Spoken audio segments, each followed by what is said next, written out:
सो दो थीम्स जो भगवत गीता में बहुत ही प्रोमिनेंट हैं, एक है धर्म की थीम और एक है कर्म की theme. What do these two themes mean? The basic idea is dharma is basically value system. आपके क्या वैल्यूज हैं? It doesn't have to be religious, right? It's just whatever values that you feel are important, that's धर्म.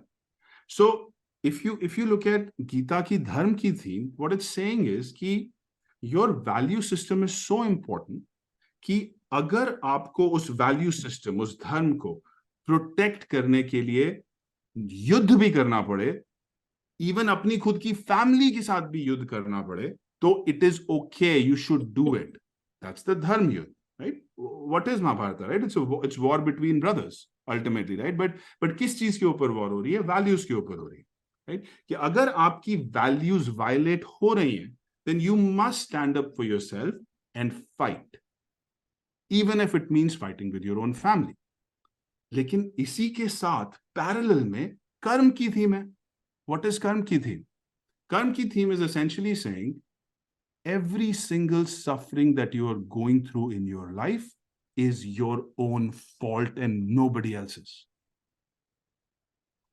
ये दोनों चीजें साथ में चल रही, not just one. So this, in my opinion, is the most practical way to implement balance in your life. What do I mean by that?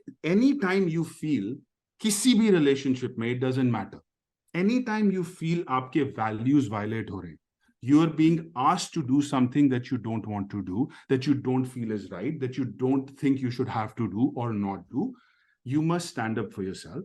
लेकिन before you do that, you must look inwards. You must pay attention to, how did I cause this?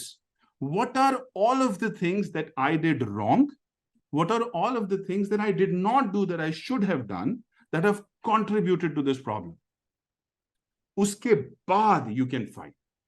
क्योंकि अगर आपने सिर्फ एक किया, अगर आपने सिर्फ ये किया भी किसी ने भी मेरे वैल्यूज को चैलेंज किया, मैं तो जंग में तैयार हूं, तो आपके सारे रिलेशनशिप में कॉन्स्टेंटली कॉन्फ्लिक्ट्स रहेंगे.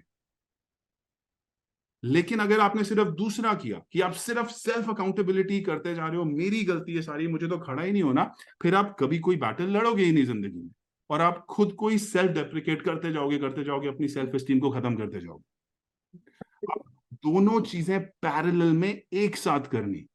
आपको आगे भी बढ़ना है, जिसको मैं युद्ध बोल रहा हूं. दिस आइडिया ऑफ युद्ध इज एक चीज है जो मुझे अंदर कुछ मुझे फील हुआ है, कोई नेगेटिव इमोशन मुझे फील हुआ है, किसी ने मेरे साथ गुस्से से बात की है, किसी ने मुझे चैलेंज कर दिया, कोई तंग कर रहा है, कोई बोल रहा है ये करो, मुझे नहीं करना, मुझे कुछ अंदर फील हुआ है, right? Okay, you have been given an opportunity to fight. So अगर नेचुरली आपको गुस्सा आ रहा है, शुड यू एक्सप्रेस इट और should you not? Well, it depends. Have you done your accountability?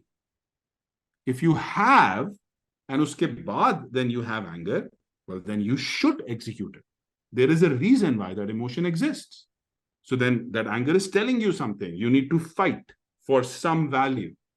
लेकिन अगर आपने पर्सनल अकाउंटेबिलिटी नहीं की है और आपने एंगर को इंप्लीमेंट किया, well, now you're the kind of person that nobody wants to be around because you're a nuisance. Because you're such a difficult person to deal with. You're just angry all the time.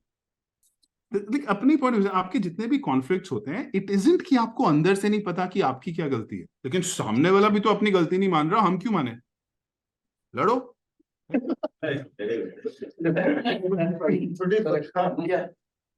Okay, so I am saying change that strategy. सामने वाले को equation से ही हटा दो, सामने वाला doesn't matter. So let's say आपने fight करने से पहले अपनी पूरी अकाउंटेबिलिटी सामने रख दी कि you know what, I thought about it, मैंने ये चीज गलत की, मुझे ये चीज डिफरेंटली करनी चाहिए थी, ये चीज मैंने की नहीं, मुझे करनी चाहिए थी. सो ये सारी चीजें हैं जो मैंने फिगर आउट की हैं, आगे से मैं ये करने वाला हूं.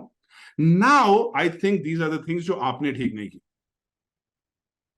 कौन से मेथड में डू यू थिंक सामने वाले का response will be more positive?